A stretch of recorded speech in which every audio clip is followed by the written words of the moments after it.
आपण बघत आहात एकेपी न्यूज मराठी। आपला आवाज आपली ताकद। सबस्क्राइब करा, शेअर करा, लाईक करा। AKP news Marathi.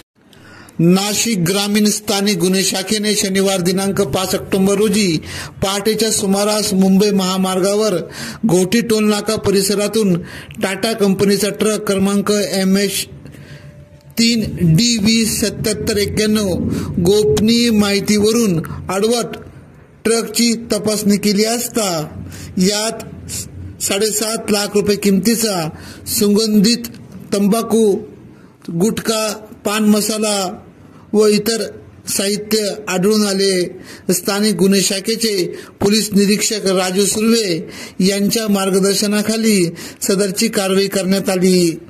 ट्रक चालक अली हसन गुलाम हुसैन व मेहताब इब्रार अली दोघे राहणार उत्तर प्रदेश या दोघांना ताब्यात घेत त्यांच्या विरुद्ध घोटी पोलीस ठाण्यामध्ये गुन्हा दाखल करण्यात आला असून सदर गुटखा व ट्रक असा 27 लाखांचा मुद्देमाल हस्तगत केला आहे। पुढील तपास स्थानिक गुन्हे शाखा पथक व घोटी पोलीस करीत आहेत।